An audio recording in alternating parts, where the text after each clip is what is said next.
اعوذ باللہ من الشیطان الرجیم، بسم اللہ الرحمن الرحیم۔ عائشہ اسلامک ہسٹری کی پیاری بہنوں اور بھائیوں، السلام علیکم ورحمۃ اللہ وبرکاتہ۔ گن کے صرف 3 دن عید الاضحیٰ کے یہ ایک عمل، یہ ایک وظیفہ کر لیں، ہر خواہش اور ہر حاجت پوری ہوگی انشاءاللہ۔ یہ موقع سال میں ایک بار ہی ملے گا، اس سے فائدہ اٹھا لیں۔ میری بہنوں اور بھائیوں، آج کی اس ویڈیو میں آپ کے ساتھ تمام تر حاجتوں کو پورا فرمانے کے لیے لاجواب عمل لے کر آئی ہوں۔ جو شخص یہ چاہتا ہے کہ اس کی ہر حاجت پوری ہو اور جو کچھ اللہ تعالیٰ سے مانگے اس کو مل جائے، تو اس کے متعلق آج آپ لوگوں کو ایک ایسا وظیفہ بتائیں گے کہ جس کے کرنے سے اس شخص کی ہر حاجت پوری ہو جائے گی۔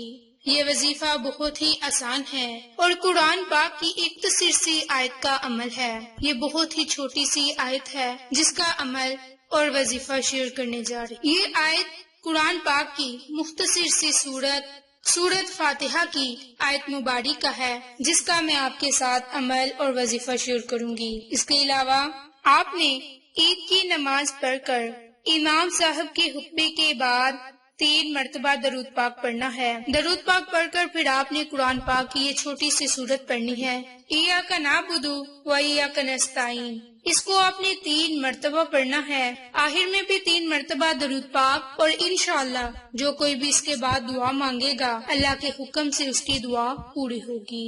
دوسرا وظیفہ ان تمام بہن اور بھائیوں کے لیے ہے۔ یہ وظیفہ عید الاضحیٰ یعنی کہ قربانی والی عید سے پہلے کرنا ہے۔ انشاءاللہ اس وظیفے کے کرنے سے آپ کی کوئی بھی بڑی سے بڑی حاجت ہوگی تو وہ بھی پوری ہو جائے گی۔ جو بھی حاجت آپ مانگیں گے اللہ کی ذات آپ کو فوراً عطا کر دے گی۔ تو اس کے لیے میری بہنوں اور بھائیوں صرف اللہ کے 2 ناموں کا عمل، 2 ناموں کا وظیفہ کرنا ہے۔ انشاءاللہ اللہ تعالیٰ کے 2 ناموں کا عمل کرتے ہی آپ کو بہت ہی فائدے حاصل ہوں گے، کیونکہ یہ اللہ کے نام معجزاتی نام ہیں۔ ان ناموں کی بہت زیادہ فضیلت اور برکات ہے، اور یہ اللہ کے خوبصورت نام کیا ہیں، انہیں کس طرح پڑھنا ہے، یہ اب دھیان سے سن لیں۔ میری بہنوں اور بھائیوں، آپ نے عید الاضحیٰ کی نماز سے پہلے اللہ کے 2 نام یا مجیب یا وہاب، یہ اللہ کے 2 نام ہیں۔ اب آپ کو وظیفہ بتاتے ہیں کہ اللہ کے ان دونوں ناموں کا آپ نے عمل اور وظیفہ کس طرح کرنا ہے۔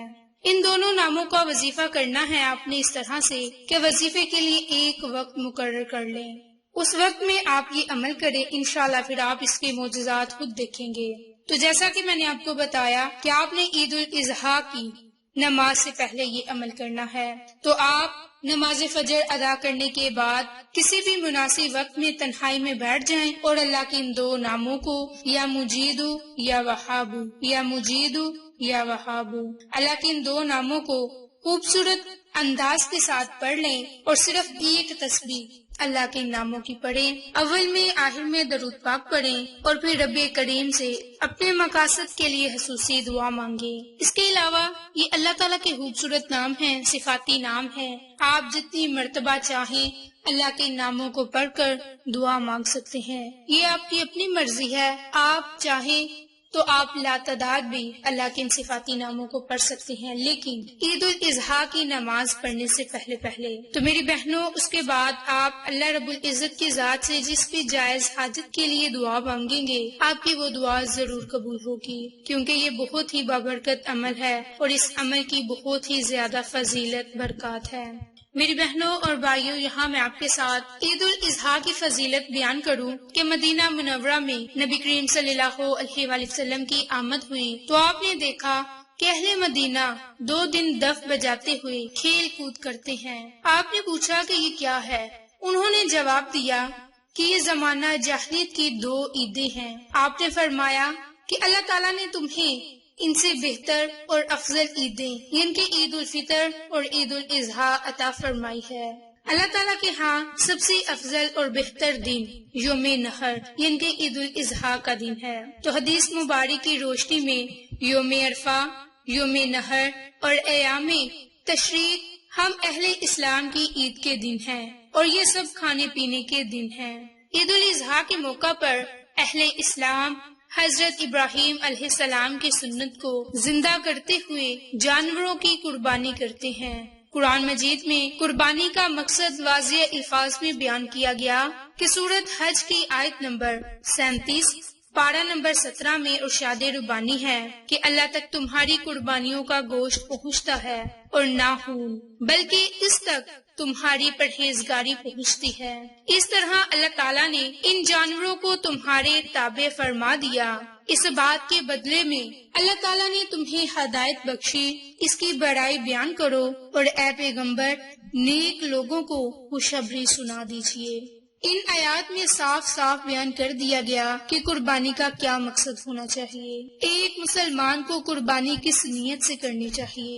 اللہ تعالیٰ کو قربانی کا گوشت یا خون نہیں پہنچتا، بلکہ جتنے اخلاص اور اللہ سے محبت کے ساتھ قربانی کی جائے اتنا ہی اجر و ثواب اللہ تبارک و تعالیٰ فرمائے گا۔ اور یہ اصول صرف قربانی کے لیے نہیں بلکہ نماز، روزہ، زکوٰۃ، حج یعنی ہر عمل کے لیے ہے۔ لہٰذا ہمیں ریاکاری، شہرت، دکھاوے سے بچ کر خلوص کے ساتھ اللہ کی رضا کے لیے، اعمال صالحہ کے لیے کرنا چاہیے۔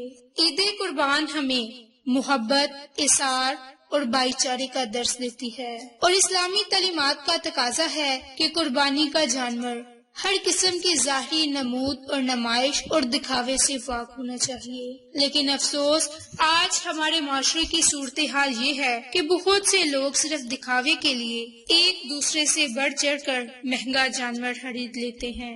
قربانی کا اصل مقصد اللہ کی رضا کا حصول ہونا چاہیے، نہ کہ دکھاوا۔ پھر گوشت کو تقسیم کرتے وقت اس کے حصے کرتے بے انصافی سے کام لیا جاتا ہے، ناپ تول کے بغیر ہی حصے کر دیے جاتے ہیں اور زیادہ والا حصہ گھر کے لیے رکھا جاتا ہے۔ ہڈیاں وغیرہ غریبوں میں تقسیم کر یہ سمجھا جاتا ہے کہ ہم نے اپنا فرض ادا کر دیا۔ قربانی کی اصل روح تو یہ ہے کہ مسلمان اللہ کی محبت میں اپنی تمام نفسانی خواہشات کو قربان کر دے۔ لہٰذا ہمیں من چاہی زندگی چھوڑ کر رب چاہی زندگی گزارنی چاہیے۔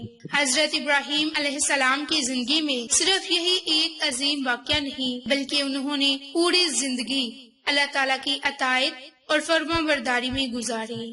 جو حکم بھی اللہ تعالیٰ کی طرف سے ان کو ملا فوراً اس پر عمل کیا۔ جان، مال، ماں باپ، وطن اور لہتے جگر غرض کے سب کچھ ہی اللہ کی رضا میں قربان کر دیا۔ ہمیں بھی اپنے اندر یہی جذبہ پیدا کرنا چاہیے۔ اللہ تعالیٰ کا جو حکم بھی سامنے آئے اس پر ہم خوش و خرم عمل کریں۔ اللہ رب العزت ہمیں محبت، اخوت اور جذبہ حب الوطنی کے ساتھ رہنے کی توفیق عطا فرمائے۔ میری بہنوں اور بھائیوں، یہ موقع آپ کو سال کے بعد ایک مرتبہ ملے گا، آپ اس کو ضائع مت کریں اور عید الاضحیٰ پر یہ دو وظائف ضرور کریں۔ ایک ایاک نعبد و ایاک نستعین، اس آیت مبارک کو 21 مرتبہ پڑھیں اور دوسرا اللہ کے ان دو ناموں کو 100 مرتبہ پڑھیں۔ اس کے علاوہ آپ کثرت کے ساتھ بھی اللہ کے ناموں کو، قرآنی کلمات کو پڑھ سکتے ہیں۔ میری بہنوں اور بھائیوں، یہ دونوں اعمال ایک عمل آپ نے عید الاضحیٰ کی نماز ادا کرنے سے پہلے کرنا ہے اور ایک آپ نے عید کی نماز ادا کرتے وقت کرنا ہے، پھر اس کے برکات اور معجزات آپ خود اپنی آنکھوں سے دیکھیں گے۔ میری بہنوں اور بھائیوں، آپ کو ہماری یہ ویڈیو پسند آئے تو اسے لائک، شیئر اور سبسکرائب کریں۔ جزاک اللہ۔